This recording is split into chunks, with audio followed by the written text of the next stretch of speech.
Bonsoir messieurs, nous sommes en direct sur Tribune Libre. J'espère que la technique ne va pas nous lâcher.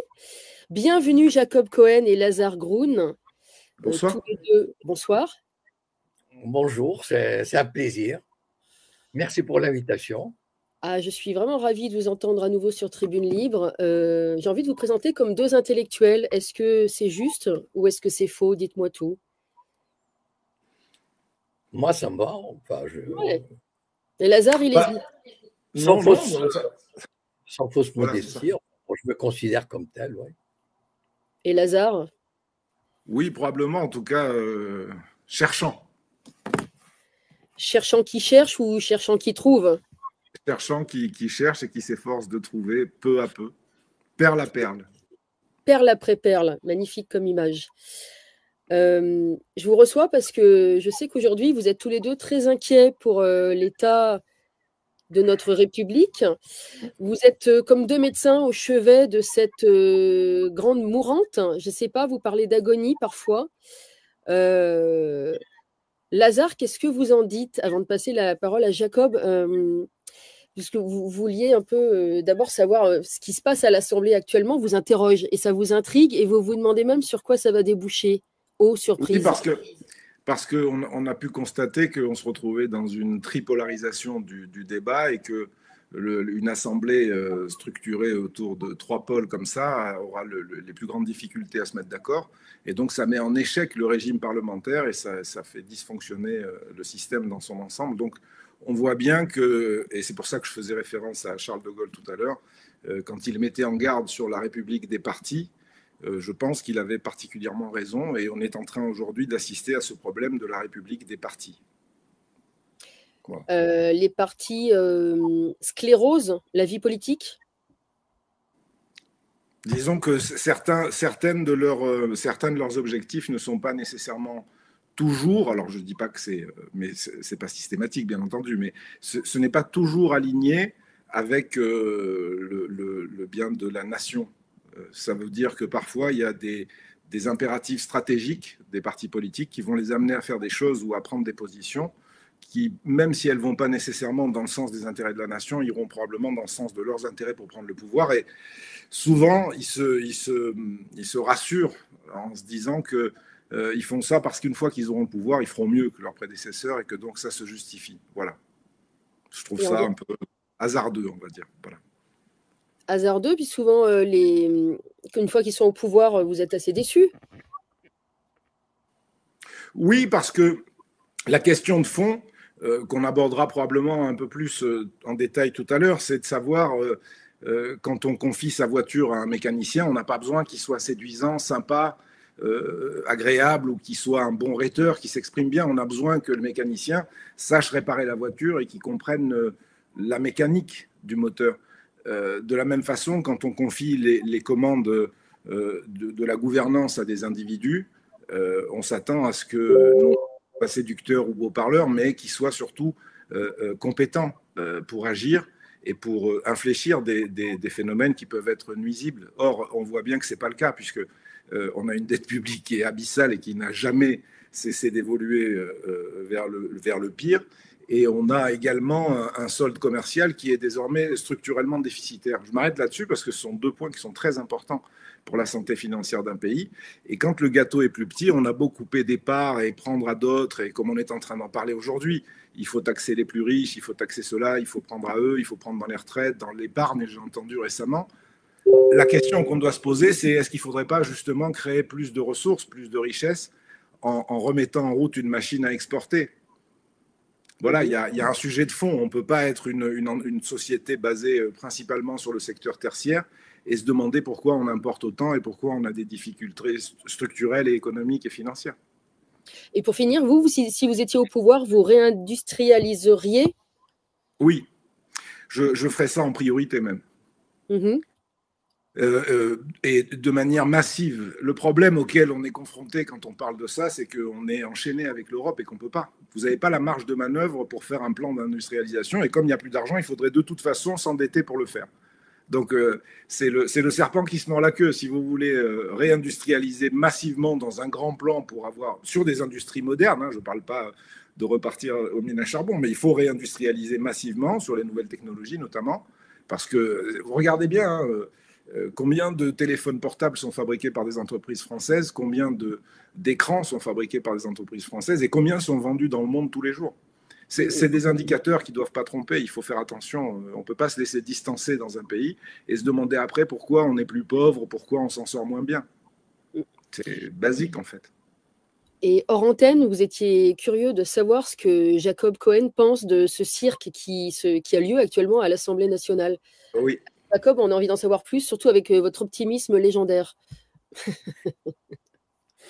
Alors, bon, je vais vous donner mon point de vue. Moi, à la limite, je me régale. Je suis désolé, mais je me régale. Voilà. Pourquoi je me régale? Parce que l'humain, non seulement il est con, mais non seulement il s'enfonce, mais il creuse.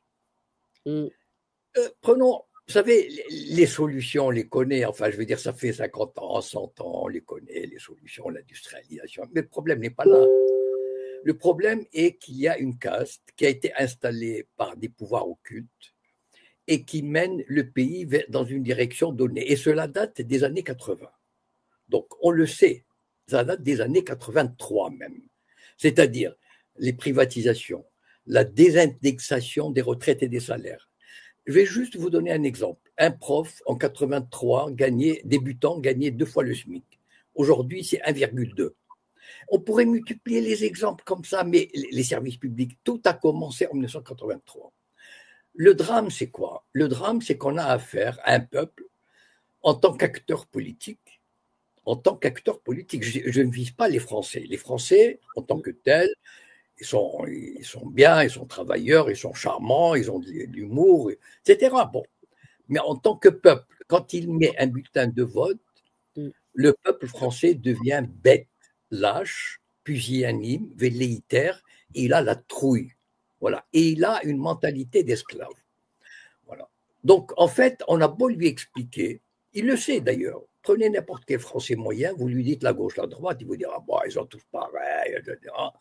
Mais incapable, au moment décisif de voter, de dire, allez, je vais dégager. Vous savez combien de fois je rêvais? Imaginez juste la scène. Imaginez la scène. OK, un président ne peut pas choisir qui on veut. Pourquoi? Parce que le système a mis la barre très haut. Il faut avoir 500 signatures.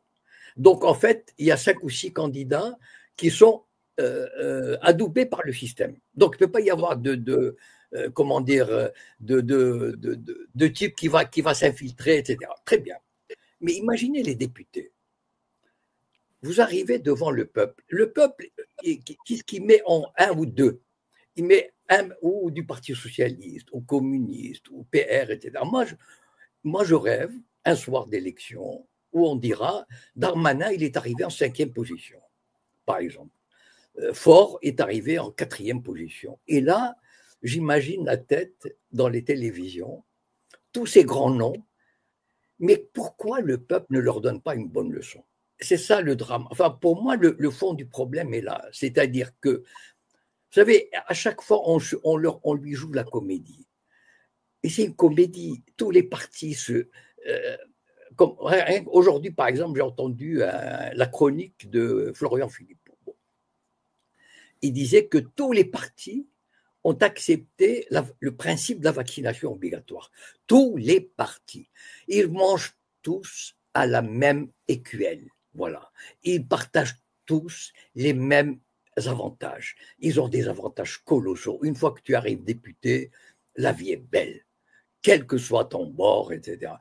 Le problème, c'est que j'ai beau... Vous savez, il y a Octave Mirbeau. C'est dommage que on devrait enseigner Octave Mirbeau aux lycéens et aux hommes politiques, enfin, pas au peuple. En 1870, il disait déjà tout ça. Bon, donc c'est pas, moi j'invente rien. Et pourquoi ça me fait rigoler tout ça? Parce que la comédie continue.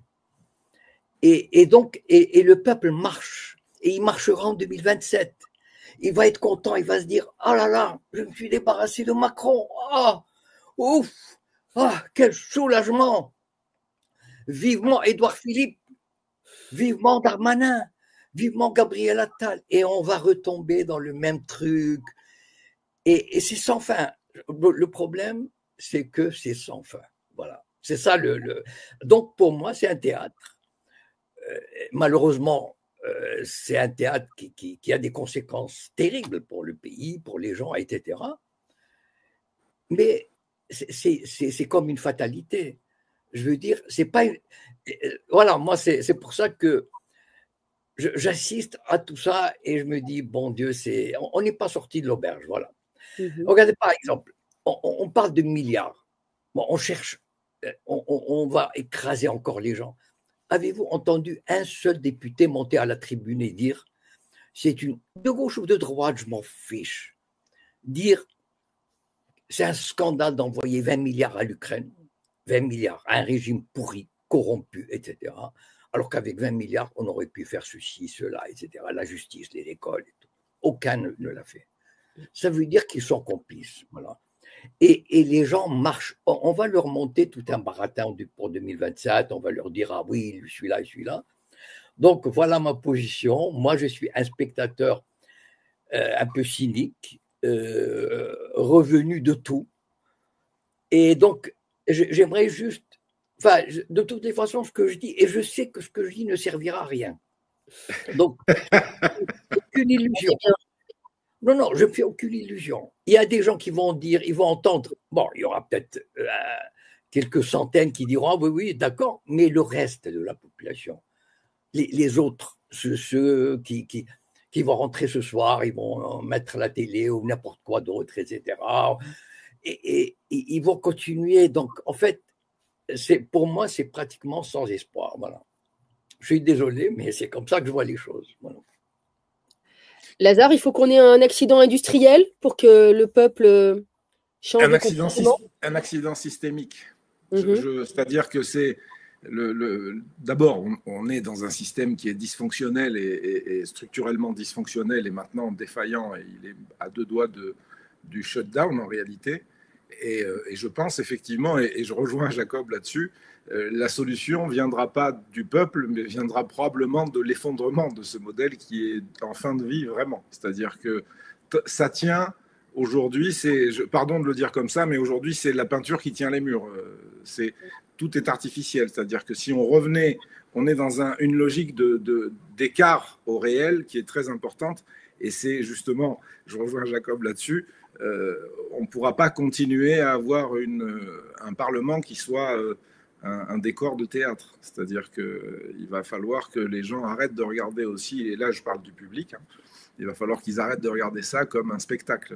C'est un des problèmes qu'on va aborder, je pense, c'est que je ne pense pas que 67 ou 68 millions de consommateurs puissent faire une démocratie. Je suis certain que ça fait un marché, mais psychologiquement, un consommateur, c'est le contraire d'un citoyen. Et ça, c'est un critère qui est très important. Tout à l'heure, Jacob, vous disiez, ça a démarré en 83. Du point de vue systémique, je suis d'accord avec ça. Du point de vue psychologique, ça a démarré avec les 30 Glorieuses, le moment où on a fait croire aux gens que c'était la croissance infinie, que tout le monde allait bien vivre, que c'était l'industrie, c'était la nouveauté, le modernisme, et qu'on allait vers un monde de richesse. Ah, oui, Jacob. J'ai vécu les 30 Glorieuses, c'était différent. Pourquoi c'était différent? Parce que, je vais vous donner juste quelques exemples. Il n'y avait que les CDI. On ne connaissait pas le CDD. On ne connaissait pas les stages. Et des gens, aujourd'hui, j'ai lu, enfin, mais des années, c'est-à-dire que des gens ont bac plus 5, plus 6, ils sont exploités pendant 1 an, 2 ans, 3 ans dans des stages à 400 € par mois, alors que de mon temps, il n'y avait ni CDD, ni stage. On travaillait et on avait tout de suite un contrat à durée indéterminée. C'était la règle. Voilà. Il n'y avait pas de SDF, sauf les clochards qui avaient choisi cette. Donc, il y avait un système qui devenait insupportable pour les riches. Il n'y a pas eu d'accident industriel. C'est qu'à un moment donné, il y a. C'était concomitant avec l'arrivée de Reagan et de Thatcher au pouvoir en Grande-Bretagne et aux États-Unis et qui ont libéralisé le système financier. C'est-à-dire, vous savez, moi, j'avais lu une nouvelle, par exemple, de Bukowski sur Henri Miller. Bon. Et Henri Miller, l'autre, il disait, ouais, bon, ça va, il gagne je ne sais pas combien, mais l'éditeur qui était avec lui, il lui dit, oui, mais il paie quand même 80% d'impôts. Il fut un temps où ceux qui gagnaient 1 million, 2 millions, etc., des acteurs, des metteurs en scène, des écrivains, payaient 80% d'impôts. On a supprimé cette règle. Aujourd'hui, vous gagnez 100 milliards, vous payez 1 million d'impôts. Et encore, si vraiment vous êtes généreux. Voilà. Donc, en fait, on avait un système qui marchait. Ce n'est pas parce que il y a des fois où le système marche. C'est-à-dire, malgré tout, par exemple, le directeur d'une banque nationalisée, entreprise nationalisée dans les années 60, gagnait 20 à 25 fois le SMIC. Très bien. Bon, après tout, pourquoi pas? Aujourd'hui, c'est 500 fois, c'est 1000 fois. Donc, en fait, on a changé Et donc, les 30 Glorieuses n'étaient pas une illusion. Moi, je l'ai vécu.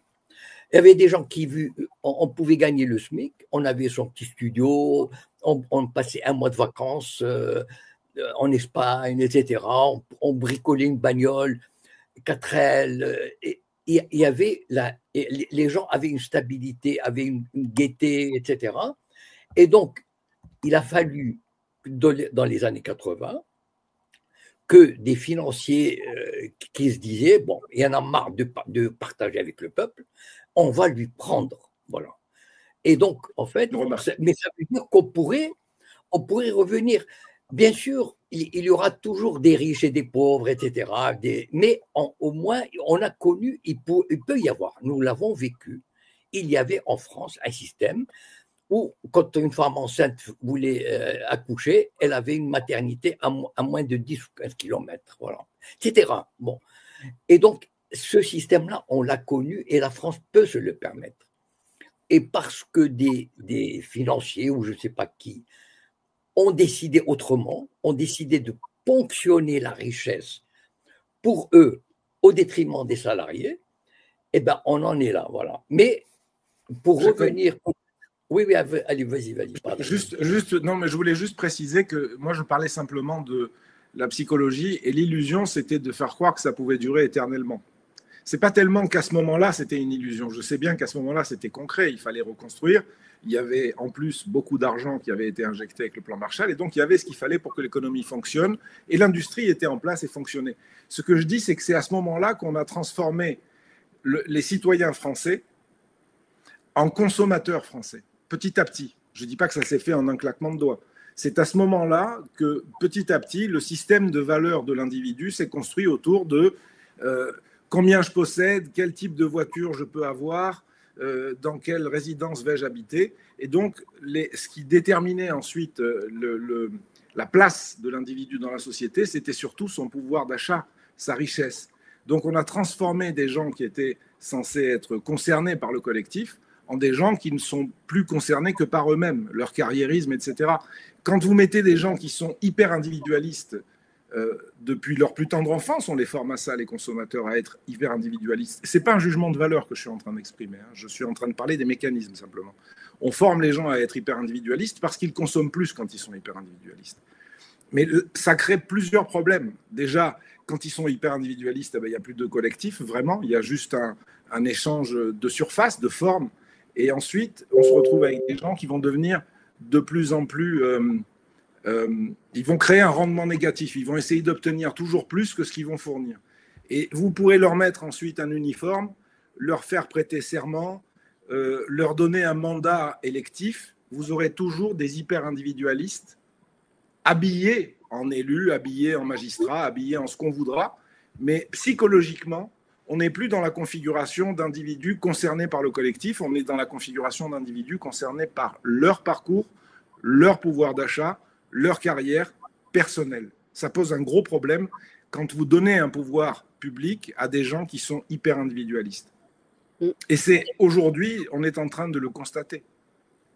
D'ailleurs, vous m'avez envoyé un très bon schéma, j'ai plusieurs diapos à passer, oui. Lazare, pour détailler justement cette différence entre les comportements micro et macro, qui n'ont absolument rien à voir, quoi, de l'individuel au collectif. Et ce que ça produit. Les comportements micro de plusieurs millions de consommateurs vont produire un marché qui sera probablement performant d'ailleurs et dynamique et pendant un temps peut-être même productif et juteux. Mais ça reste un marché, ce n'est pas une démocratie. Et si on veut une démocratie, il faut des individus, des composantes élémentaires qui soient quand même, qui aient des caractéristiques de citoyens. C'est pas utopique ce que je dis, c'est purement psychologique, c'est-à-dire que on peut aussi bien paramétrer la psychologie des gens. D'ailleurs, il suffit de regarder les fictions, les publicités, etc. Elles ont vocation à programmer les individus à être d'une part égocentrés et d'autre part pulsionnels. C'est exactement le contraire de ce que doit être un citoyen qui doit être plus altruiste. Ça ne veut pas dire qu'il doit être que ça, mais il doit l'être quand même par conscience et plus rationnel que pulsionnel. Donc, en fabriquant des êtres qui sont le contraire d'un citoyen, vous ne pouvez pas obtenir une démocratie. C'est un problème là de systémique élémentaire, c'est-à-dire la composante initiale, c'est le principe des gouttes d'huile qui ne vont jamais former un litre d'eau.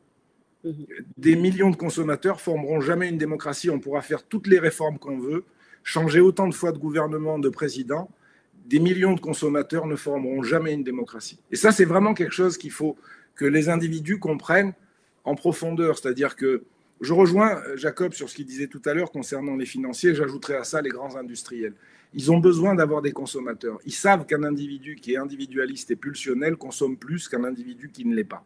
Donc, ils programment les gens comme ça à travers les fictions, à travers les publicités et à travers le discours mainstream. On programme les individus à être hyper individualistes. On ne peut pas avoir une société qui fonctionne bien avec plusieurs millions d'hyper individualistes. Il faut vraiment comprendre fondamentalement ça, parce que sinon, on va changer 50 000 fois les gens, mais on ne changera pas de modèle, en fait. Et on peut être peut-être plus optimiste que Jacob qui pense que c'est vraiment dans l'être humain, puisque finalement, il y a quand même des sociétés où de manière culturelle, on formate les gens à penser d'abord collectif avant de penser individuel. Je pense à certains pays asiatiques, par exemple. Par exemple, c'est une question, je crois, de lucidité sur le collectif, plus que d'utopie en réalité. C'est-à-dire que, qu'on le veuille ou non, on vit en collectivité. Donc, ce n'est pas une question théorique, c'est une question pratique et réelle. Maintenant, la façon dont on s'intègre dans le collectif, c'est soit on devient une unité à rendement négatif, c'est-à-dire qu'on va essayer de tirer un profit maximum en fournissant le minimum. Si vous multipliez des unités à rendement négatif dans un système, vous ne pouvez pas avoir un résultat positif. Si tous les gens se greffent au système pour essayer de prendre plus qu'ils ne lui donnent, à la fin, le système produira nécessairement un résultat négatif. Donc la psychologie des individus est très importante pour les systèmes humains. Or, encore une fois, la dichotomie entre l'hyper-individualisme et le citoyen, elle est vraiment importante à comprendre. Parce qu'une fois qu'on a compris ça, on comprend qu'on ne pourra jamais y arriver par le haut. On n'y arrivera que par le bas, et donc c'est un système qui se construit sur l'éducation. Et pour l'instant, l'éducation formate plus qu'elle n'éduque. En France et dans beaucoup de pays occidentaux, elle formate, elle prépare des gens qui ont un certain savoir acquis paternique, on va dire, avec des modèles de solutions et de résolution, mais elle n'éduque pas beaucoup. Voilà. Jacob, vous êtes déjà allé dans les pays asiatiques où le collectif... Non. Parce que ça donne quand même une toute autre vision de l'être humain, justement. Oui, c'est vrai, mais en fait, l'Europe a connu une évolution qui allait vers cette adhésion. Je reviens, moi, j'ai connu la France des années 60, 70. Il y avait une adhésion, il y avait des projets communs. Bien sûr, il y avait des débats, etc. Mais enfin, on savait où on allait. Il y avait des politiques avec tous les défauts qu'on peut réserver aux politiques, mais en tout cas qui faisaient leur boulot, voilà, qui faisaient leur boulot de développer le pays, etc. Et pour revenir, par exemple, et l'éducation. Enfin, moi, je suis sûr que le certificat d'études que j'ai passé en 58, je crois, il avait une qualité exceptionnelle. Mais c'est quelque chose qui a été programmé. Vous écoutez Brigelli, vous écoutez Michéa, ils ont dit que dès les années 80-90, il y a eu des politiques délibérées au niveau français et européen pour crétiniser la population. Vous savez, c'est pas tombé par hasard. Donc, en fait, c'est pas le problème. Bien sûr, c'est qu'aujourd'hui, on traverse une phase qui est terrible. C'est-à-dire, non seulement, bon, il y a la domination classique, riche, pauvre, puissant et faible, dominant, dominé, mais le problème, c'est que il y a cette caste de privilégiés qui a envie de tout bouffer et de dominer totalement les autres, même de les exterminer ou de leur donner des injections qui les rendent malades, etc. C'est ça le drame, c'est que nous sommes entrés dans une phase assez, à mon avis, assez exceptionnelle dans l'histoire de l'humanité, mais c'est en fonction des moyens qu'est là que la classe dirigeante a. Aujourd'hui, quand on dispose de tous les réseaux sociaux, etc., on a un pouvoir sur les gens fantastiques, les médias et tout. Et donc, les puissants ont pratiquement toutes les cartes en main et ils ont travaillé depuis 40 ans pour faire des peuples européens des crétins. Voilà. Et d'ailleurs, quand il y a vous savez, les classements PISA là, sur les mathématiques, oui, les sciences et tout, mais les Asiatiques, ils battent les Occidentaux à plat de couture. Enfin, donc en fait, et malheureusement, il n'y a pas, à mon avis en tout cas, c'est ça le drame, c'est que je ne vois pas dans la classe politique française, par exemple, des gens de l'opposition, que ce soit de droite ou de gauche, capables de poser ce problème. Moi, je n'ai pas entendu un député monter à la tribune et dire pourquoi on crétinise les élèves. Voilà les documents. Voilà. Comment ça se fait? Donc, en fait, et malheureusement, il y a. Enfin, moi, je connais une France où il y avait des débats, où il y avait, etc. Donc, mais là, j'ai l'impression que toute cette caste politique, elle s'entend à merveille avec le pouvoir et il joue. Donc, en fait, pour moi, la solution viendra soit une catastrophe économique, soit peut-être une guerre, ou bien un effondrement et une renaissance. Mais sans ça, je ne vois pas comment, dans l'état actuel des choses, moi, par exemple, je ne vote pas. Bon, d'accord. Mais s'il y avait, je me dis parfois, s'il y avait des candidats, comme en Allemagne, à l'extrême droite, il y a l'AfD, et à l'extrême gauche, il y a Sarah Wagenknecht. Bon, moi, j'aurais voté. Pourquoi? Parce qu'ils disent les choses vraies. Ils leur disent sur l'Ukraine, sur les injections, sur la liberté de la presse, etc. C'est par exemple en Allemagne. Vous savez qu'il devait y avoir un règlement européen qui allait contrôler les réseaux sociaux. Bien. L'Allemagne s'est opposée et a fait son veto, a opposé son veto, et donc ce règlement n'a pas été adopté. Pourquoi le chancelier allemand a pris cette décision? C'est pas parce qu'il respecte les libertés, pas du tout. Parce que la chef de l'AfD est montée à la tribune du Bundestag. Et elle a fait un discours extraordinaire sur la liberté. Et comme l'AfD est déjà 30%, 35%, ils ont la trouille. Et donc ils ont dit, non, on va s'opposer. Eh bien, la France, malheureusement, je ne sais pas pourquoi, je ne sais pas, c'est terrible. J'aimerais avoir des politiques qui ont le courage de dire certaines choses sur l'Ukraine, sur les injections, sur la liberté de la presse, et on n'a pas. Voilà. Jacob, ceux qui ont le courage, ils sont disqualifiés.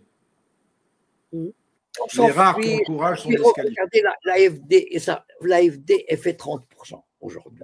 Pourquoi? Parce qu'elle a un langage de vérité. Voilà. Est-ce que l'un et l'autre, vous pensez que les niveaux de rémunération de nos politiques sont un problème ou pas? En ce qui me concerne, je dirais que tout est relatif en fait. Vous parliez tout à l'heure, Jacob, des salaires des dirigeants d'entreprise. Dès lors que vous avez affaire à des gens qui sont compétents et qui produisent du résultat, pourquoi pas? Quand vous êtes dans une situation critique et que ces gens n'ont produit aucun résultat sur une carrière de 20 ou 30 ans à la tribune parlementaire, on est en droit de se dire que ce n'est pas mérité. Puisque dans le privé, vous ne restez pas 30 ans si vous êtes improductif et si vous êtes incompétent. Il n'y a que dans le public qu'on peut rester 30 ans, 40 ans, faire toute une carrière en étant nul dans son job. Ça, c'est un problème majeur aussi qu'il faudra... Il faut que le principe de réalité s'applique à tout le monde. On ne peut pas nourrir un système avec de l'idéologie. Ça ne marchera jamais. Le principe de réalité, c'est que quelqu'un qui est à un poste, il doit être compétent. Que quelqu'un qui évolue dans sa carrière, c'est pas à l'ancienneté, c'est à la compétence. Si on commence à changer ça pour des questions idéologiques, on se retrouve après avec des systèmes qui sont structurellement dysfonctionnels et on y est. À force de prendre des décisions idéologiques plutôt que de prendre des décisions basées sur une analyse mécanique objective. Voilà. Vous mettriez, comme pour certains commerciaux, une partie fixe et une partie variable? Non, je crois que j'enlèverais surtout, moi en tout cas, après je ne sais pas pour Jacob, moi, j'enlèverais tout ce qui concerne le superflu et les avantages dont ils n'ont pas besoin. Voilà, c'est tout. Il y a pas mal de choses qui sont superflues et ça coûte très cher. Mais à la limite, je ne crois pas que ce soit le vrai sujet. Je crois que le vrai sujet, c'est l'utilité d'avoir autant de parlementaires et ce que ça produit concrètement, sans que ce soit, encore une fois, un procès d'intention contre quiconque. On a 580 parlementaires. À quoi ça sert? Qu'est-ce qui est produit? On a un empilement, on a un millefeuille de lois qui se contredisent, parfois d'ailleurs. On a un système qui est complètement étranglé par toute cette administration. On a des taxes qui sont surréalistes. Donc je ne vois pas bien l'intérêt d'avoir autant de gens qui vont parler pour parler, puisqu'ils ne résolvent rien pour l'instant, et qui ne proposent rien de concret ni de mesurable. Donc on est face à des idéologues qui viennent nous faire un spectacle, et là je reprends les termes de Jacob, qui viennent nous faire un spectacle de théâtre à l'Assemblée nationale. Il est effectivement temps que ça cesse et qu'on parle des vrais sujets. Et oui, je suis d'accord avec l'idée que quand on est dans la situation dans laquelle on est en France, on n'a pas les moyens de donner de l'argent à d'autres pays, comme on le fait avec l'Ukraine par exemple, et d'autres aussi, et de subventionner tout et n'importe quoi un peu partout. Il ne faut pas se comporter comme si on était riche quand on est surendetté. Jacob, encore une fois, la responsabilité ne repose pas uniquement sur les politiques. Il y a une bonne partie. Ah non, elle est partagée. Repose sur le peuple. Le peuple qui est con. Je suis désolé. Le peuple, quand il va voter, et j'aimerais tellement que parfois il donne des baffes aux politiques. Il leur dit voilà, je sais pas, moi je vais prendre un exemple comme ça, Retailleau, tiens, je sais pas, bon, ou Fort, un socialiste, ou je sais pas, voilà. Et comme ça, faire du dégagisme sur 20 ou 30 noms, voilà. Et leur montrer, c'est quoi la leçon? C'est que le peuple va dire aux politiques, attention, vous n'allez pas nous berner longtemps. Ok, vous nous avez berné un mandat, mais là, on vous fout à la porte. Hop. Donc, soyez positifs, travaillez bien, soyez honnêtes, sinon, gare à vous. À la prochaine élection, vous nous avez donné un mandat, vous nous avez donné un droit de vote. Qu'a dit Coluche? Si les élections servaient à changer quelque chose, mais on les aurait interdites. Donc, on connaît la nature humaine, on connaît le pouvoir d'influence. Donc, en fait, on fait de faux débats, genre, attention, voilà, il a dit ceci, il a fait cela et tout. Mais malheureusement, le peuple se laisse prendre. Mais si le peuple donnait de temps en temps une leçon, voilà, eh bien, je pense que les politiques deviendraient plus humbles. Et malheureusement, jusqu'à présent, le peuple, en tout cas en France, en Allemagne, je ne sais pas pourquoi, le peuple allemand, eh bien, il a du courage, il a des partis. Nous avons, je regrette de le dire, nous avons le gouvernement que nous méritons. Nous avons un président que nous méritons, nous avons un parlement que nous méritons, pourquoi? Parce que ce n'est pas une dictature. C'est-à-dire, on nous a donné un bulletin de vote, eh bien, on ne l'a pas utilisé. Eh bien, en Allemagne, par exemple, et dans d'autres pays, il y a des mouvements, je ne sais pas pourquoi, qu'est-ce qui s'est passé, pourtant, la France, enfin, quand on a connu l'histoire de France, enfin, en tout cas, les agitations politiques, enfin, vous imaginez, dans les années 60-70, mais même dans les lycées, il y avait le Parti communiste, il y avait le Parti trotskiste, il y avait la droite, etc. Enfin, il y avait une mobilisation des esprits. Aujourd'hui, je ne sais pas, moi, je n'arrive pas à me l'expliquer, je ne suis pas sociologue, mais je remarque qu'il n'y a même pas le courage des oppositions qui osent dire les choses que beaucoup pensent. Voilà, moi, je me reconnais dans aucun député de l'Assemblée nationale. Alors que si je viens en Allemagne, je me reconnais dans deux partis, l'AfD et Sarah Wagenknecht. Pourquoi? Eh bien, tant que le peuple ne bougera pas, voilà. Et donc, je suis. Peut-être il bougera un jour, je ne sais pas. Rien n'est éternel dans l'histoire humaine. Il y a toujours eu des bouleversements, des changements. Il ne faut pas croire qu'on va vers. C'est peut-être au moment où on croit qu'on va vers l'impasse, le désastre, etc., qu'il y aura peut-être un sursaut, je ne sais pas de quelle manière, parce que l'histoire humaine est faite aussi de ça. La France a connu des périodes, etc. Donc, mais actuellement, je pense que le peuple, en tant qu'acteur politique, ne joue pas correctement son rôle. En tout cas, une partie du peuple aurait pu jouer ce rôle et malheureusement ne joue pas. Et donc, la classe politique, elle est à l'aise, elle continue ses petits jeux, ils ont des avantages et ils se disent, bon, voilà, ils s'arrangent entre eux, ils adoptent les lois que leur dicte l'Union européenne, etc. Et le peuple suit. Bon, tant que ça continue comme ça, moi, voilà. Lazare voudrait répondre à Sandra, qui est intervenue. En fait, oui, mais parce que c'est un sujet qui revient souvent et c'est intéressant parce que je rebondis sur l'histoire qu'évoquait Coluche en disant si le vote servait à quelque chose, on ne l'aurait pas. Effectivement, puisque depuis 1852, je l'ai déjà évoqué, le vote blanc comme suffrage exprimé, donc un vote blanc régulier, on se déplace et on fait un vote blanc, n'est pas comptabilisé comme un suffrage exprimé. C'est-à-dire qu'on considère que ce n'est pas une voix exprimée. Alors, c'est intéressant parce que vu que la population, le peuple, ne choisit pas les candidats, qui ne sont pas si nombreux que ça pour l'élection présidentielle, et que ce sont les partis qui les choisissent, en fait, sans qu'on puisse intervenir là-dessus, quand on empêche le vote blanc, en fait, on empêche justement le coup de pied aux fesses, la censure dont parlait Jacob, le dégagisme. Et je pense que la première chose que devraient faire les Français, que ça préoccupe en tout cas, c'est contacter leurs représentants, leurs députés, en leur disant vous devez faire amender cette loi. Un vote blanc est un suffrage exprimé. Un vote blanc régulier, pas du n'importe quoi. Un vote blanc régulier est un suffrage exprimé. Pourquoi? Parce que pour l'élection présidentielle, par exemple, pour que le président soit élu, il faut qu'il ait 50% des suffrages exprimés plus 1.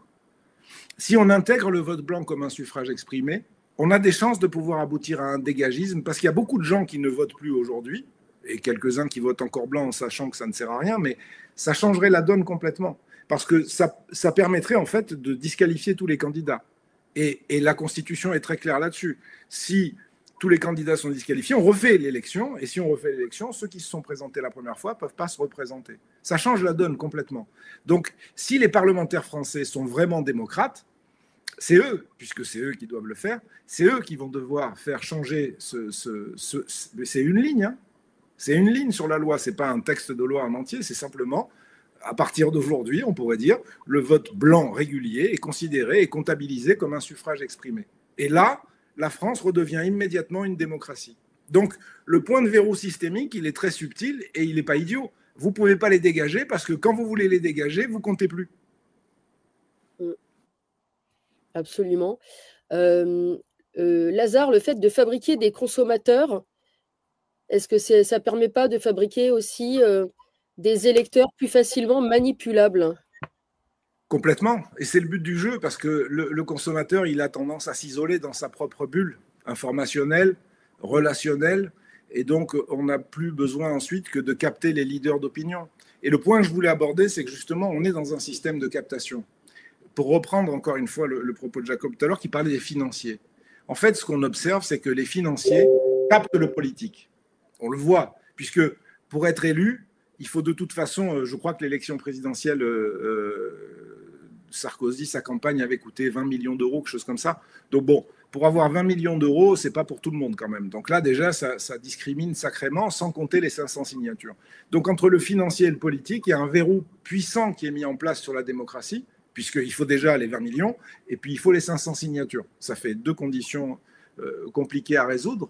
Et donc on est dans cette situation de verrou institutionnel qui est basé sur un système de captation, vous disais-je, c'est-à-dire on capte le politique, avec le politique on capte les institutions, avec les institutions et le politique on capte les médias, Et quand on a capté les médias, on capte le narratif. Quand on capte le narratif, on contrôle l'opinion publique. Donc cette mécanique qui a été mise en place petit à petit, effectivement, depuis plusieurs décennies maintenant, elle doit nécessairement être formalisée, énoncée, ce que je viens de faire d'ailleurs, il faudrait le faire plus souvent, pour qu'on revienne à quelque chose de plus intelligent. On parle souvent de la séparation des pouvoirs, mais on parle de la séparation des pouvoirs en excluant le pouvoir le plus important. C'est-à-dire qu'on sépare le pouvoir politique du religieux, du judiciaire, mais on ne sépare pas le politique du financier. En ne séparant pas le politique du financier, on le place directement sous la coupe du financier. Si la finance contrôle la politique, vous aurez forcément un système qui va fabriquer ce dont il a besoin, et en l'espèce, des consommateurs. Vous comprenez, c'est un système de captation, en fait. On absorbe par le haut et on rend les choses impossibles pour d'autres. Il n'y a pas grand monde qui peut mettre 20 millions dans une campagne ou obtenir 500 signatures, donc ça ne fait pas beaucoup de gens à convaincre d'aller dans la bonne direction. Et pour rebondir sur ce qu'on a évoqué tout à l'heure aussi concernant l'état de la France, si vous regardez l'emploi industriel en France, il a été divisé par 2 entre les années 70 et aujourd'hui. Et les importations, en revanche, en particulier de biens manufacturés, ont grimpé très fortement et proportionnellement finalement, puisque ce qu'on fabrique plus, on l'achète. Ce modèle-là, il n'est pas le modèle d'une nation qui se voudrait souveraine et indépendante. Il est le modèle d'un pays qui voudrait se spécialiser dans une logique globalisée. Ce n'est pas bien ou mal ce que je suis en train de dire. C'est que si un pays est spécialisé sur le secteur tertiaire, par exemple, d'activité, il est évident qu'il va dépendre, pour certaines choses, d'autres pays. Donc il est obligé de s'inscrire dans cette relation d'interdépendance. La question, c'est est-ce que les peuples ont consenti à ça? Il ne me semble pas qu'ils aient consenti à ça. Donc, c'est des choix qui ont été faits par le haut, suite à cette captation que j'ai évoquée, et qui ont été faits justement par des gens dont ça sert les intérêts d'avoir des nations spécialisées dans une logique de globalisation. Donc, ce qui me gêne, moi, aujourd'hui, dans le débat politique, c'est que ce qui devrait, de facto, pour n'importe qui d'à peu près censé être mis en exergue, c'est que le vrai contentieux aujourd'hui idéologique, c'est est-ce qu'on veut être une nation qui s'inscrit dans un monde globalisé, auquel cas on reste spécialisé, interdépendant et perpétuellement endetté. C'est une réalité objective, ce n'est pas moi qui l'ai inventé. Soit on décide qu'on est une nation souveraine et au maximum autonome ou indépendante, puisqu'il y a des limites à ça, mais en tout cas le plus possible, et à ce moment-là, on configure le pays autrement. On voit bien au résultat que la France a été configurée pour s'inscrire dans une logique globalisée, à l'insu de ses concitoyens, mais pour s'inscrire dans une logique globalisée, puisqu'elle n'est pas du tout autonome toute seule, pas du tout, du tout, du tout. Donc elle a été mise en situation de dépendance d'autres structures. Ce genre de choses, c'est la responsabilité des politiques, c'est à cet endroit-là qu'on sort du cadre idéologique et qu'on rentre dans le cadre, j'allais dire, entre guillemets, plus criminel. On n'a pas le droit de prendre un pays et de le mettre à la disposition des intérêts de quelques-uns. Et pourtant, nos politiques, c'est clairement ce qu'ils font. Pourquoi? Parce qu'ils rendent la faveur à qui ils la doivent. Vous faites allusion à la trahison du traité de Lisbonne? Notamment. Notamment parce que c'est grave et que ça a des conséquences aujourd'hui. On a évoqué tout à l'heure le fait que la France était complètement désindustrialisée, ce qui est très sérieux en vérité. Si on décidait demain qu'on veut réindustrialiser la France, il faudrait effectivement s'endetter. Alors, c'est des endettements qui existent et qu'on peut faire, on peut planifier. Mais aujourd'hui, en étant membre de l'Union européenne, on ne peut pas le faire. C'est-à-dire qu'on est responsable de la dette, mais on n'a pas les outils et on n'a pas la liberté de pouvoir gérer comme on veut les solutions pour sortir de cette situation, puisque c'est l'Europe qui décide. Là encore, on constate un phénomène de captation. Parce que les gens qui sont en Europe, par exemple la présidente von der Leyen, nous ne l'avons pas élue. Donc il y a une captation du pouvoir politique par le technocratique et le financier qui aspire et qui ensuite déconnecte le citoyen de la décision. Von der Leyen n'est pas touchée par les citoyens, les citoyens européens, pourtant elle décide pour eux. Donc vous pensez qu'on est dans ce qu'on appelle une plutocratie, c'est-à-dire une société où finalement le pouvoir est entre les mains des plus riches qui, eux, peuvent financer des campagnes politiques et présélectionner des candidats qui leur conviennent? Alors je me permets, Jacob, moi je pense qu'on est dans une égocratie et je rejoins Jacob là-dessus, c'est tout le monde est responsable.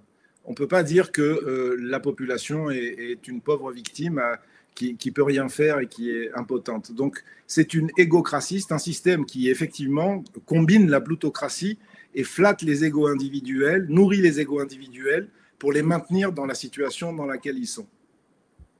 C'est une réalité, en fait, pour maintenir le statu quo. Et vous voyez bien, on vend de la perception, de l'émotion, du ressenti, rarement du mesurable, des données chiffrées, du quantitatif. C'est beaucoup d'idéologie abstraite. Pourquoi? Parce que ça, c'est pas mesurable. Donc, on n'a pas de compte à rendre là-dessus. D'ailleurs, vous dites que vous avez étudié le marketing sensoriel. Mm-hmm. Le neuromarketing, vous voulez dire? Oui, le neuromarketing, oui, voilà, et dont il fait partie d'ailleurs. Oui, bien sûr. Il évoque beaucoup de choses, en fait. Vous pouvez donner des exemples concrets, peut-être? C'est-à-dire que, en fait, le principe, c'est que à partir du moment où vous savez précisément mieux qu'un individu comment il réagit, puisqu'on peut se mentir à nous-mêmes face à une situation, un objet, on peut se dire non, j'en veux pas, mais on peut le vouloir. Et avec certains outils aujourd'hui de neuromarketing, on peut identifier votre désir mieux que vous-même, j'allais dire, et vos envies mieux que vous-même, et on peut même les anticiper. Et quand on ajoute à ça la gestion informationnelle des bases de données via les réseaux sociaux, on se retrouve dans une situation où le système aujourd'hui est capable d'anticiper en fait ce que les gens vont penser, dire, vouloir et ce dont ils vont avoir envie. Donc là on se retrouve avec une captation de l'esprit individuel. Voilà. Des individus en fait.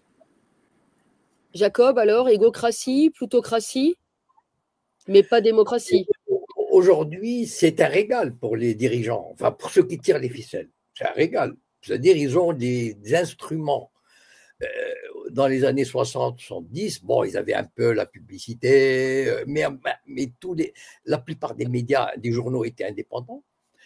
Et il y avait quand même pas mal de liberté individuelle, intellectuelle. Les éditeurs, il y avait beaucoup d'éditeurs indépendants, etc. Donc il y avait une vie intellectuelle et culturelle florissante et avec beaucoup d'opposition, de contradictions, etc.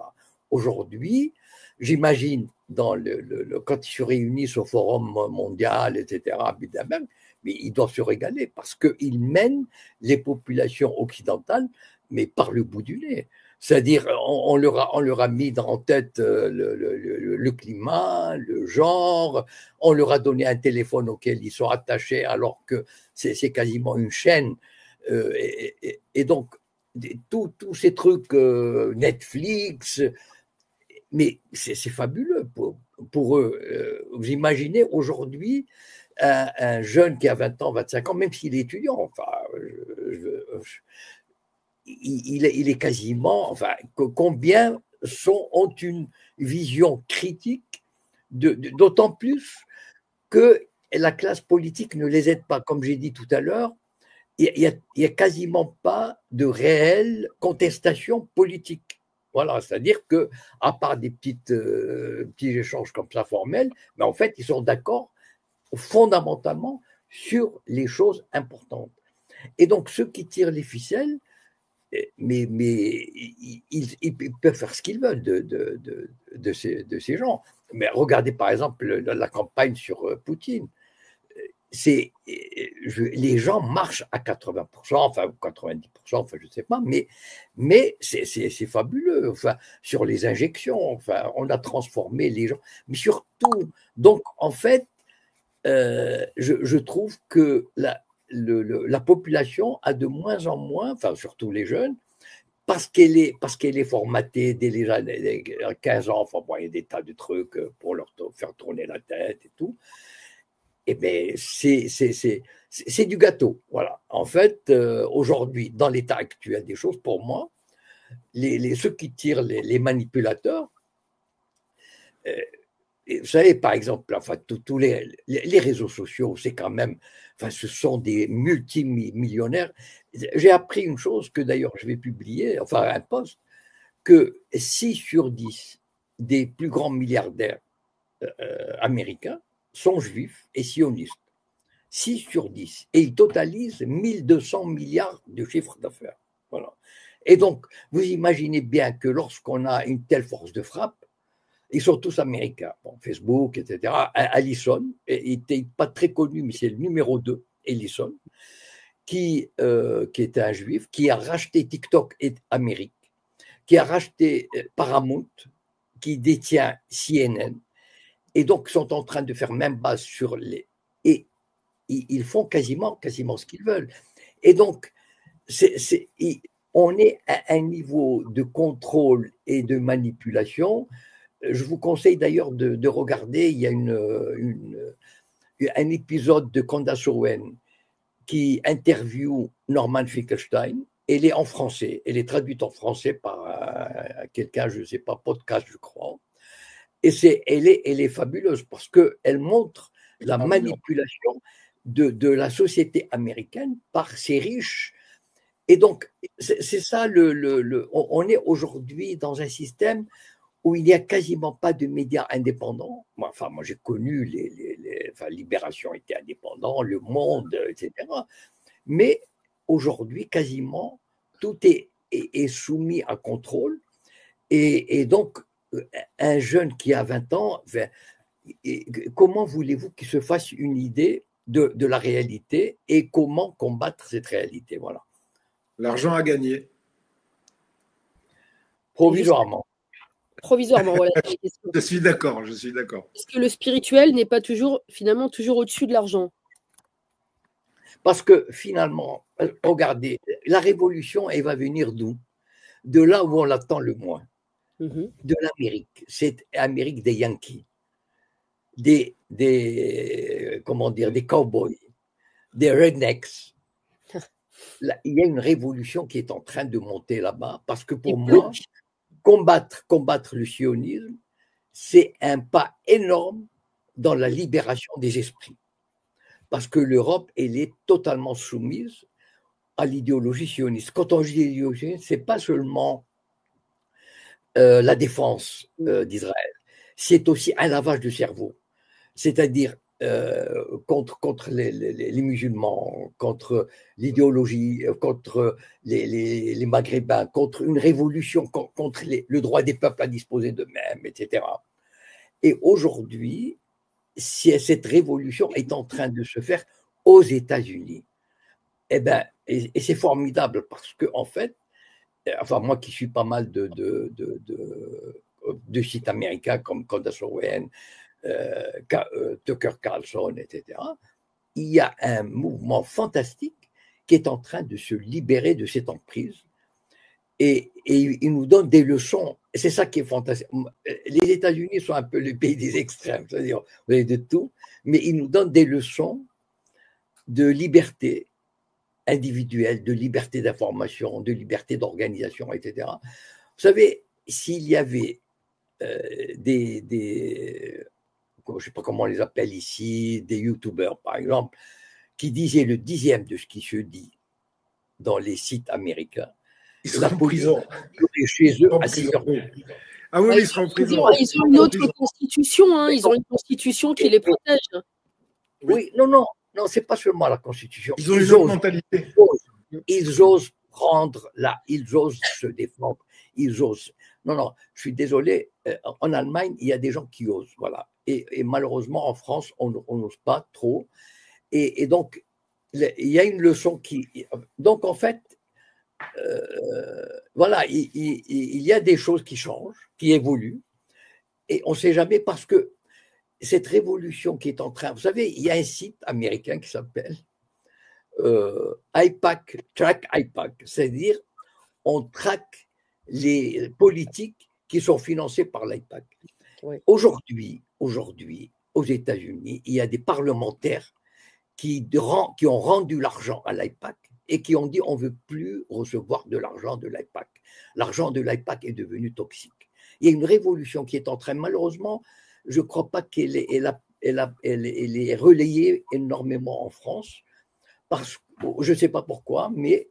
Question d'emprise. Pardon ? C'est une question d'emprise sur le contrôle du narratif.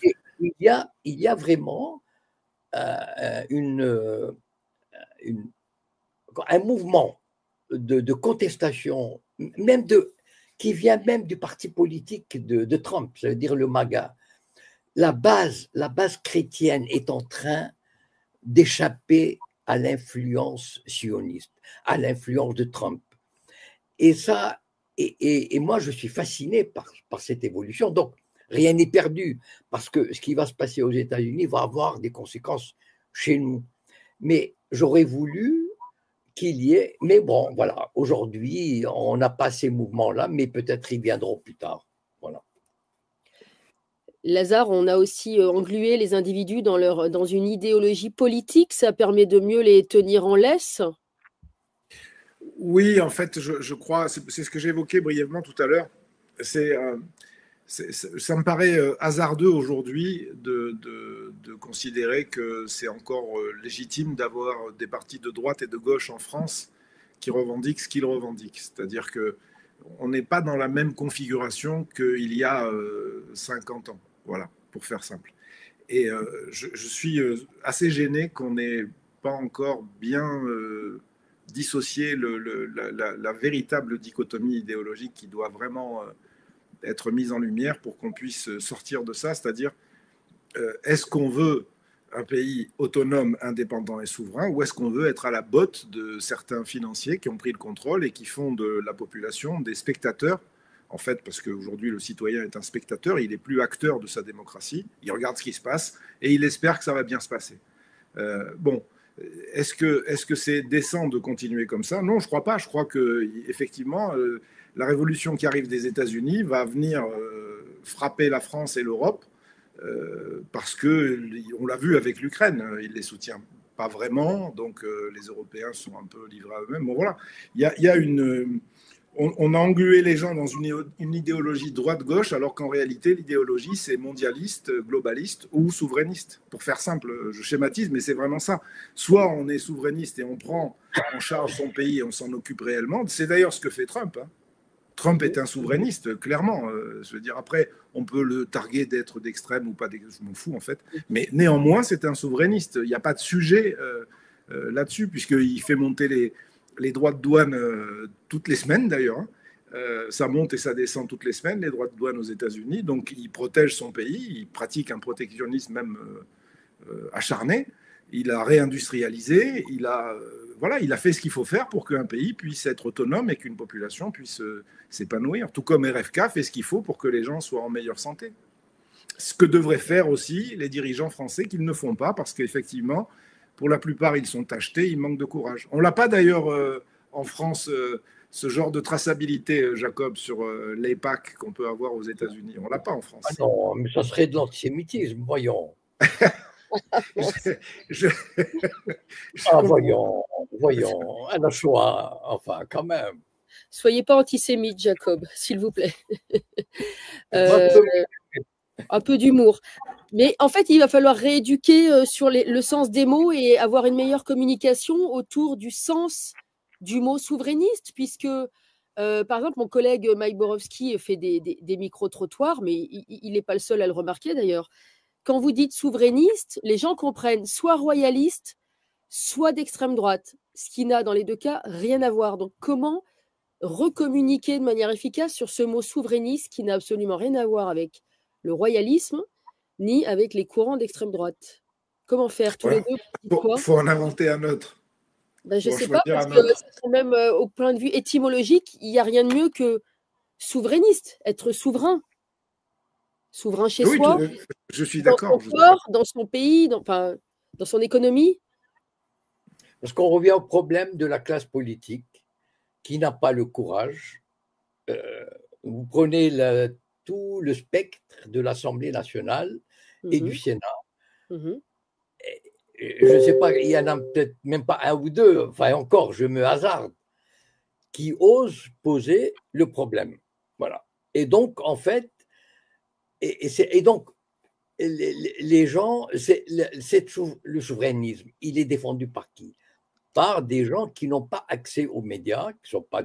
Donc, ça reste un peu comme, vous savez, comme ces premiers chrétiens, une idéologie des cavernes, des grottes cachées, clandestines. On ne sait pas exactement ce que ça veut dire. Ah oui, souveraineté, machin, extrême droite et tout. Et donc, tant qu'elle n'est pas relayée, parce que pourquoi je reviens à mon idée, c'est que il n'y a pas de politique, de parti politique ou d'organisation. Il aurait pu y en avoir. Par exemple, le RN, il avait défendu la souveraineté jusqu'à il y a quelques années avant. Ouais, Mais il a eu la trouille de le faire, enfin, en tout cas, bon, parce il veut, bon, en tout cas, il a ses raisons. Et donc, finalement, tout ce qui peut réveiller un peu les gens, tout ce qui peut les questionner, il disparaît du débat accepté. Voilà. Ça veut dire que si vous allez sur TF1, sur France 2, sur CNews, etc., il y a des choses qu'on ne peut pas dire. Voilà. Ou alors, si on vous invite, c'est que vous avez en face de vous 7 ou 8 personnes qui vont vous tomber dessus. Voilà. Par exemple, mettons, on pourrait inviter, mettons, François Philippot ou Asselineau, eh ben, on va lui mettre 7 ou 8 personnes qui vont l'écraser, etc. Donc, en fait, tout le système est fait et malheureusement, il n'y a pas de relais politique qui puisse donner cette crédibilité. Donc, les gens sont un peu paumés et ils sont perdus et ils ne savent pas à quoi se raccrocher. Et malheureusement, je reviens à cette idée que nous avons une classe politique très lâche. Elle n'a pas le courage. Enfin, je veux dire, il aurait pu y avoir une partie, un tiers des députés, un quart, qui auraient porté haut le drapeau de la France souveraine, enfin de toutes les valeurs françaises du pays, etc. Malheureusement, tout le monde s'est mis à manger dans le plat de l'Union européenne, qui est très bon d'ailleurs. Il paraît que c'est très bien payé, c'est formidable. Eh bien, la soupe est bonne et donc on s'y conforme. Et voilà ce qui manque, voilà, malheureusement. Un autre point, Stéphanie, que je voulais évoquer, c'est la manipulation du langage aussi. Ah oui, c'est important. Dans la manipulation du langage, justement, le fait d'associer, par exemple, libéralisme et démocratie, et d'associer aussi souverainisme et extrême droite, ce sont des méthodologies qui viennent du haut. C'est-à-dire que c'est véritablement, là, on parle d'ingénierie sociale. C'est-à-dire que c'est des éléments de langage qui sont utilisés ensemble pour que les gens finissent par faire des liens naturels entre les deux, en se disant que si quelqu'un est souverainiste, il est forcément d'extrême droite, fasciste, agressif, etc. J'ai vu d'ailleurs une remarque concernant, comment s'appelle-t-elle, Mélanie en Italie, qui effectivement est souverainiste, oui. Et donc, et ça a l'air de plutôt bien marcher pour l'Italie. Donc, c'est un faux débat. On veut diaboliser les gens, mais ce système de diabolisation, il fonctionne parce qu'on a fabriqué des êtres émotifs. Le consommateur est émotif. Et on l'incite à être émotif. Vous n'avez qu'à regarder les films, les fictions, c'est toujours construit autour de l'émotion, et rarement autour de la raison. Et donc ensuite, on joue sur les émotions pour convaincre d'aller dans une direction plutôt que dans une autre. C'est du barriérage cognitif basé sur l'émotivité des gens. On leur dit, si tu vas là-bas, tu seras perçu comme extrême, méchant, négatif, tu seras un sale type, alors que si tu dis plutôt ça ou que tu vas plutôt par là, ce sera mieux. C'est du barriérage en fait. Et ça aussi, c'est une partie de la manipulation qui devra être mise en lumière et explicitée pour que ça cesse. Parce que tant qu'on n'a pas nommé une maladie, on ne peut pas en guérir. Il faut l'identifier, la maladie, il faut la nommer. C'est pour ça, d'ailleurs, merci d'avoir mis l'image, mais c'est pour ça que j'ai appelé la maladie égocratie, parce que ça n'a jamais été vraiment une démocratie, ça a été toujours une illusion de démocratie basée sur la satisfaction des égos individuels. Et ça, c'est un problème majeur qu'il va falloir résoudre en disant, OK, on veut un pays, on ne veut pas se faire plaisir individuellement, on veut un pays qui fonctionne. On se fera plaisir individuellement après. Voilà, parce que vous voyez bien qu'on a changé les priorités et qu'aujourd'hui, le principe du pain et des jeux, on est en plein dedans, mais on n'a même plus les moyens du pain et des jeux. Donc il faut arrêter tout simplement et se remettre au travail, en vérité. D'ailleurs, c'est l'un de vous deux, je crois, dans une précédente émission, qui disait la même chose, hein, tous ces amalgames de vocabulaire, et donc ces amalgames étymologiques, mais patriotisme et nationalisme n'ont absolument rien à voir. N'est-ce pas, Jacob? Pardon, j'ai pas... Jacob est en train de faire un de ses messages, mais c'est pas grave. Je disais patriotisme et nationalisme n'ont absolument rien à voir. Non, enfin, non, rien à voir. Enfin, en fait, si on était, comment dire, si on était pas seulement objectif, honnête intellectuellement. Mhm. On dirait les choses de façon claire et on ferait la différence. Bah, il fut un temps où le patriotisme était sacralisé. Parce que, Oui. bon, enfin, et donc, par exemple, après On la allait Première mourir Guerre, pour la patrie, par exemple, on allait mourir pour la patrie, soi-disant. par exemple, après la Première Guerre mondiale, l'idéologie, parce que je suis en train d'écrire un peu là-dessus, enfin, l'idéologie anarchiste était interdite. Parce que, et ceux qui la diffusaient subissaient les foudres de la loi. Pourquoi? Parce qu'à l'époque, il n'était pas bon de dire aux gens la fameuse phrase d'Anatole France, on ne se bat pas pour le pays, mais on se bat pour des intérêts, etc. Enfin, bon, voilà. Donc, en fait, le problème ne vient pas, bien sûr qu'il y a une différence, mais le problème, c'est on fait une confusion volontaire pour égarer l'individu. Voilà. Et donc, et lui glisser, vous savez, moi j'avais fait un truc sur la diabolisation. Prenons par exemple la diabolisation de Dieudonné. Enfin, bon, moi j'ai travaillé là-dessus dans les années 13, 14, 15, etc. Mais en fait, c'est un travail d'une grande subtilité presque, ou de Soral, surtout Soral d'ailleurs.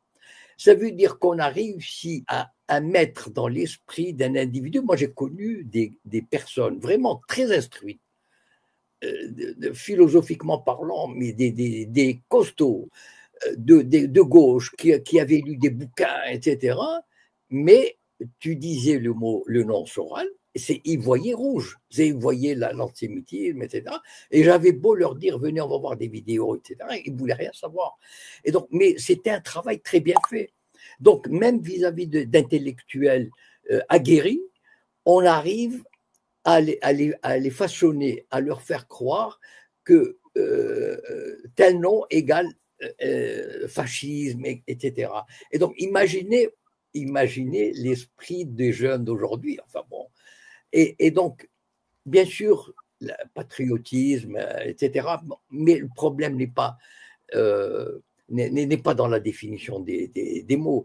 Le problème, c'est qui tient les rênes médiatiques, qui tient les rênes médiatiques ou de l'université, etc. Même à l'université, aujourd'hui, si on a un discours, enfin, rappelez-vous, sur les injections, le Covid, etc., mais si on tenait un discours.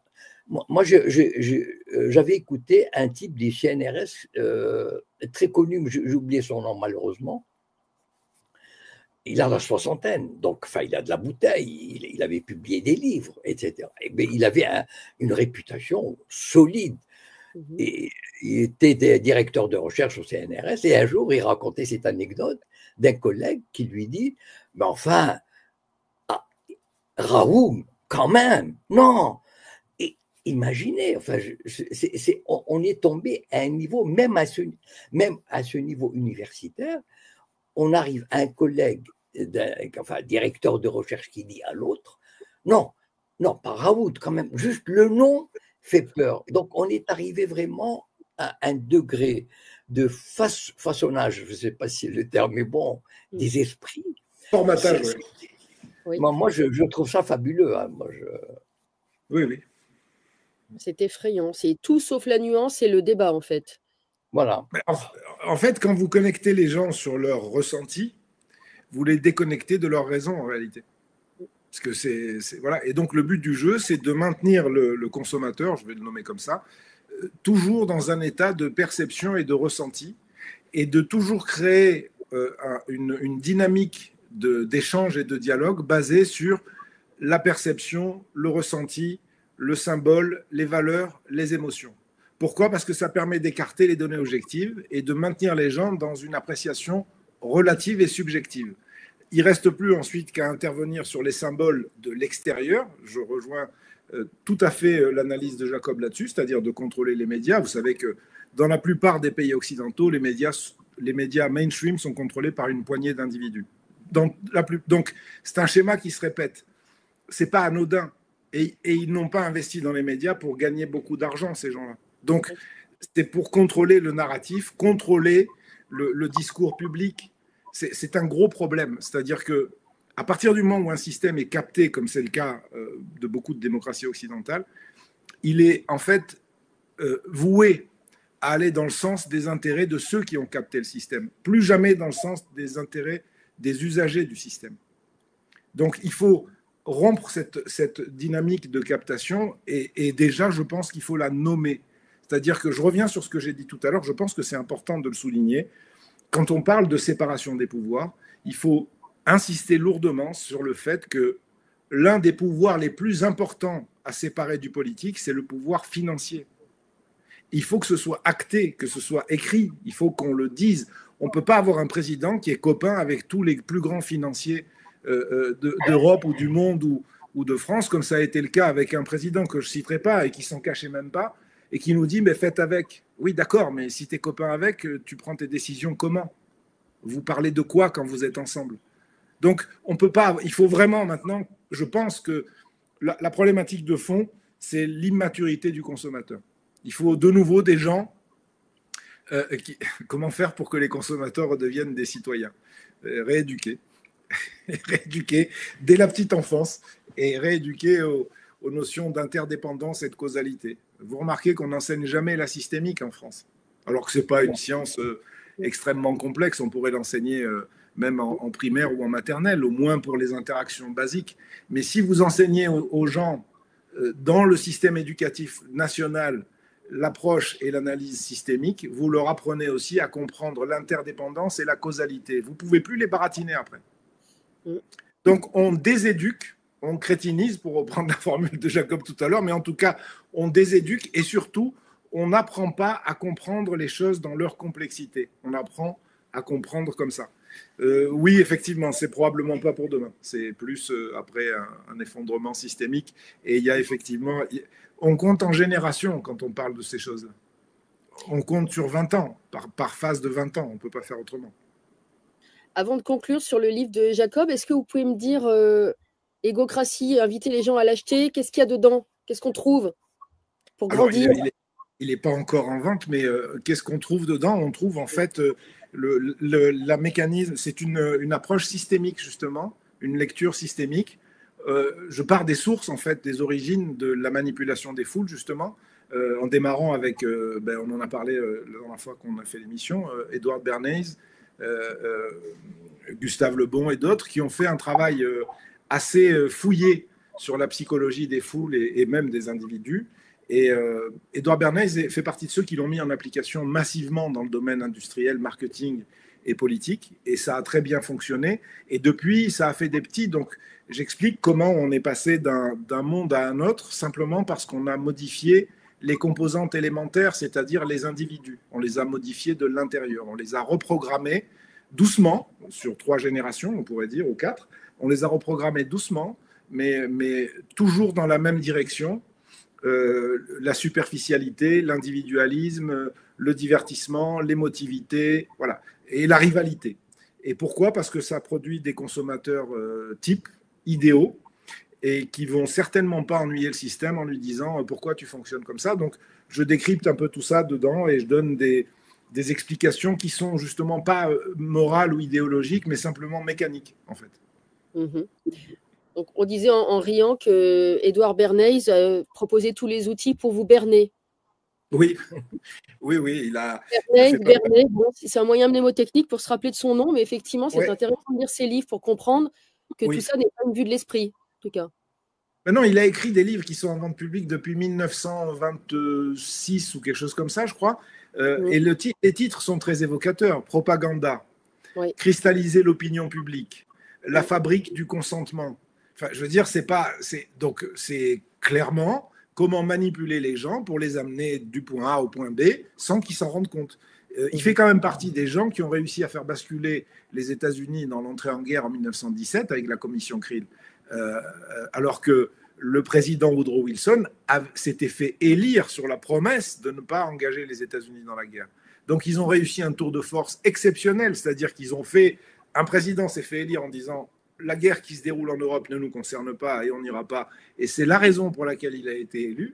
Et une fois qu'il a été élu, ils ont créé la commission Krill qui, elle, ensuite, s'est employée à convaincre la population qu'il fallait dire au président d'aller à la guerre, en utilisant les artistes, les experts, les acteurs de cinéma, ce qu'ils avaient appelé les Four Minute Men, qui étaient des gens, qui étaient des leaders d'opinion locaux, des gardes champêtres, des prêcheurs, qui prenaient la parole pendant 4 minutes pour lire un texte, pour convaincre les gens autour d'eux qu'il fallait absolument aller sauver l'Europe qui était en train de se faire massacrer, etc. Et ça a fonctionné.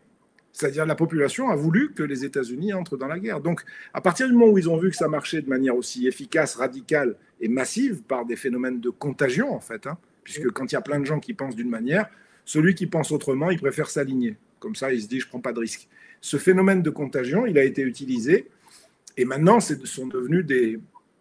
beaucoup, beaucoup, beaucoup plus élaboré, beaucoup plus profond et beaucoup plus sournois. Et donc, si on ne rejette pas le modèle au sens, si on a une croyance dans ce modèle, on est certain de se faire manipuler. C'est-à-dire qu'il faut comprendre que c'est un modèle qui est toxique, en fait.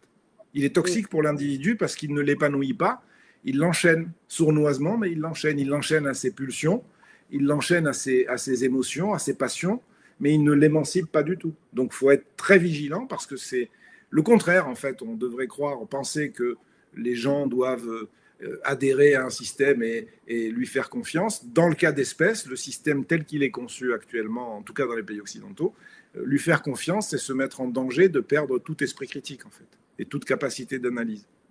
Donc, vous faites allusion aux expériences de Milgram et de H, j'imagine. Milgram qui mesure le degré de soumission à l'autorité et l'expérience de H qui mesure le degré de soumission au conformisme, le degré de conformisme dans un groupe social. C'est ça. Milgram qui a permis de constater qu'on pouvait ordonner à des gens d'envoyer des doses, prétendument, puisque ce n'était pas vrai, mais c'était joué, mais heureusement que c'était joué d'ailleurs, d'envoyer des doses, des charges électriques massives, mortelles d'ailleurs, simplement parce qu'une personne en blouse avait ordonné à une personne qui était dans l'expérience de le faire. Alors c'était progressif, il ne le faisait pas d'un coup, mais on arrivait jusqu'à et il y a, je crois, un tiers des participants qui sont allés jusqu'à des doses mortelles en disant, mais c'est pas moi, c'est lui qui m'a dit de le faire. Donc, ils étaient impressionnés par la blouse blanche, c'est la blouse blanche qui fait autorité en fait. Voilà, et qui protège aussi. Et qui protège. Voilà, je ne suis pas responsable. Absolument. Pour faire une transition presque toute trouvée, il faut être ingénu, mais pas trop en fait, parce que les ingénus collaborent au pouvoir les plus totalitaires, n'est-ce pas, Jacob? Voilà une belle transition. Magnifique. Alors, bon, vous savez que moi, je n'écris que des romans, donc j'en ai publié pas mal. Enfin, en tout cas, bon, parfois le roman, il est nécessaire. Par exemple, comme Le Printemps des Sayanim, je ne vois pas comment on peut écrire un livre sur les Sayanim parce qu'on a très très peu de documents. Mais bon, voilà, donc j'aime bien les romans. Donc j'ai imaginé une jeune fille de 23-24 ans qui est née en Palestine. Le hasard, enfin bon, née en Palestine occupée, puis à l'âge d'1 an, elle revient à Paris et vit avec sa mère. Et puis à 23-24 ans, a une vie très parisienne. Et puis à 23-24 ans, elle décide de découvrir son autre identité, son autre facette, la facette arabo-palestinienne. Voilà. Et donc, on lui trouve un boulot à l'Institut du monde arabe, et là, elle va rencontrer des Arabes, elle va découvrir, elle va assister à une soirée de poésie palestinienne, elle va rencontrer un diplomate marocain, elle va aller à l'ambassade du Maroc, etc. Ils vont parler de normalisation. Donc, en fait, elle découvre un peu la société arabe. Ce qu'est la société arabe, ça veut dire leur manière d'être, leur philosophie de vie, les relations amoureuses ou sociales ou amicales. Mais c'est une fiction, voilà. C'est toujours une fiction, voilà. Et donc, elle se raconte à la première personne, voilà. Ce n'est pas ce qu'on appelle un roman à clé. Non, le roman à clé, c'était Le Printemps des Sayanim, ou bien, par exemple, Confession d'un Sayan, mais surtout Le Printemps des Sayanim. Mais là, ce n'est pas un roman à clé parce que les personnages, bon, on peut faire au sein du monde arabe, enfin, on peut faire des rapprochements, voilà, parce que, bon, il y a des personnages qui pourraient ressembler à certains, mais c'est le hasard, voilà. Mais en fait, c'est un peu l'atmosphère, voilà. En fait, le roman son histoire se déroule sur 3-4 semaines, voilà, donc de vie, où au bout de quelques mois, elle commence à se raconter, voilà, c'est comment, par exemple, enfin bon, il y a j'imagine comment l'Institut du monde arabe, par exemple, les rivalités franco-algériennes, par exemple, enfin, mais c'est, comment dire, voilà, enfin bon, c'est assez léger. Oui. C'est assez léger, c'est un divertissement littéraire, voilà. C'est pas enfin, c'est pas un truc aussi lourd que Le Printemps des Saiyans, par exemple. C'est un divertissement littéraire, voilà. Voilà. Mais peut-être pas si léger que ça. Non, parce que je suis toujours. Moi, je ne peux pas écrire quelque chose qui soit totalement léger ou totalement extérieur à la vie, enfin, à la politique, aux relations sociales, communautaires, etc. Je ne peux pas. Enfin, je suis toujours attaché. Donc, mais c'est fait, je pense. J'essaie de me mettre dans la peau d'une jeune femme de 23-24 ans, quoi. Donc voilà. Comment elle découvre la musique arabe, par exemple, voilà, ce que ça lui fait, je ne sais pas, voilà, des trucs comme ça. On peut le commander en ligne? Oui, c'est sur Amazon, voilà, il y a la version livre et version numérique. Voilà. Très bien. Et Lazare, pareil, non, il n'est pas encore disponible? Non, pas encore, et il y aura aussi un audiobook, parce que je pense que c'est plus digeste, en fait. Honnêtement, voilà. Ça peut. Je mettrai en lien je mettrai en descriptif tous les liens utiles.